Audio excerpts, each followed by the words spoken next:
Penanganan pasca gempa dengan magnitudo 5,6 di Cianjur, Jawa Barat masih diupayakan oleh pemerintah Provinsi Jawa Barat bersama dengan pemerintah Kabupaten Cianjur.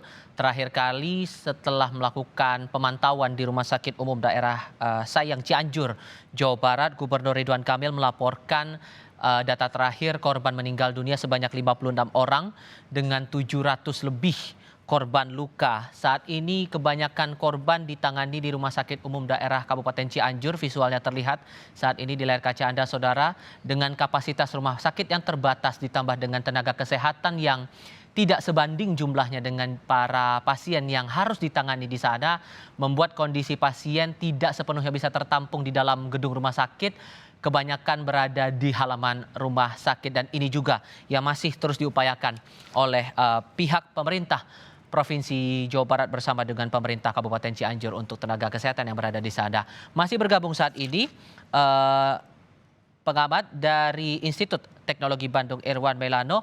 Pak Irwan, dengan jabaran poin-poin penting, saya menangkap 3 poin penting di sesi sebelumnya kita diskusi soal tata zonasi, kemudian pemahaman publik soal area rawan bencana, kemudian tindakan sigap dari pemerintah kabupaten ataupun pemerintah daerah, terutama yang berada di kawasan rawan bencana. Maka dengan belajar dari kondisi ini, hal apa yang harus kita perbaiki segera agar jangan sampai terjadi korban yang jatuh lebih banyak atau setidak-tidaknya efek dari bencana ini bisa lebih kecil begitu? Iya, baik. Jadi, dari 3 hal tersebut maka kita bisa merunut yang pertama adalah kita harus mulai membangun zonasi. Jadi kemudian kita harus memahami, belajar dari pengalaman ketika kami, pada saat terjadi gempa Palu dan gempa Lombok dan gempa-gempa sebelumnya, maka di daerah yang sudah kita ketahui merupakan daerah yang dekat dengan sumber gempa. Jadi sumber gempa itu beberapa daerah sudah kita ketahui. Maka daerah yang dekat dengan sumber gempa yang pertama adalah kita mulai membuat zonasi daerah yang buffer zone. Mungkin ada daerah yang betul-betul restricted, tidak boleh dibangun, sama sekali tidak boleh dibangun. Ada daerah yang boleh dibangun dengan kondisi tertentu. Untuk itu maka peran penataan ruang itu menjadi sangat penting. Ada daerah yang kemudian pada saat dibangun harus menggunakan kaedah yang tertentu. Itu yang pertama, agar untuk memastikan bahwa hal yang sama tidak terulang di masa depan.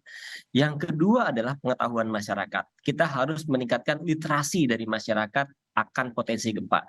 Dan itu harus seluruh level. Jadi seluruh tingkatan masyarakat harus mengetahui bahwa wilayah mereka merupakan wilayah yang berpotensi gempa. Kita harus berikan pengetahuan yang baik. Dan pengalaman saya pengetahuan tersebut harus diberikan di semua level, bagi anak-anak, bagi orang tua, dan bahkan bagi pengambil kebijakan di daerah, itu pun harus mendapatkan literasi yang cukup bahwa daerah mereka merupakan daerah yang rawan gempa. Seringkali kami ketika ke wilayah yang terdampak dengan gempa, kemudian masyarakat tidak mengetahui bahwa daerah mereka merupakan daerah yang berpotensi gempa sampai gempa betul-betul terjadi. Nah, untuk itu mulai sekarang kita harus menggalakkan secara masif upaya literasi akan bahwa potensi gempa dekat dengan mereka. Jadi literasi gempa harus diperkuat untuk masyarakat. Dan yang ketiga, sekarang sudah terjadi. Jadi kemudian kita harus perkuat juga kemampuan untuk merespon. Ini belajar dari kejadian gempa sebelumnya bahwa ada golden time untuk menyelamatkan, ada golden time untuk kemudian tadi baik sekali diperlihatkan bagaimana rumah sakit merespon. Menurut saya itu kemudian sangat penting. Dan kami melihat bahwa sesudah terjadi bencana dalam skala yang kita lihat seperti sekarang, kemudian kita butuh misalnya bangunan-bangunan darurat. Kita butuh wilayah-wilayah yang kemudian membutuhkan biasanya di tempat hunian sementara kita butuh air yang baik, kita butuh sanitasi yang baik. Nah, persoalan-persoalan tersebut pun harus kita mulai persiapkan sekarang. Jadi bukan hanya menolong mereka yang kemudian terluka, tentu saja harus kita bawa ke rumah sakit. Tapi yang rumahnya rusak, kita pun harus selamatkan agar mereka tidak menjadi korban selanjutnya. Beberapa kejadian misalnya sesudah rumahnya rusak, mereka harus tinggal di pengungsian yang sederhana, kemudian mereka kemudian terdampak penyakit pernapasan, penyakit kulit, dan penyakit yang lain.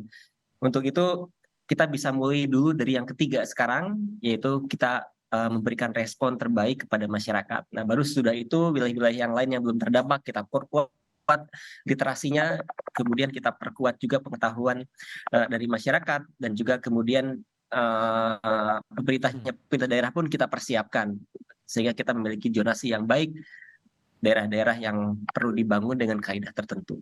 Baik, bukan maksud untuk mengungkit-ungkit siapa yang bersalah, siapa yang bertanggung jawab, tapi ini pelajaran bersama agar jangan sampai terjadi hal yang berlanjut begitu seperti yang kita alami, terutama warga Cianjur alami untuk saat ini sebagai refleksi bersama-sama, terutama untuk daerah lain yang juga potensi bencananya juga terbilang sama begitu di daerah Jawa Barat. Pak Irwan, terima kasih banyak sudah berbagi perspektif bersama Sama-sama, Kompas TV terima hari ini. kasih. Sehat selalu untuk Anda ya Pak.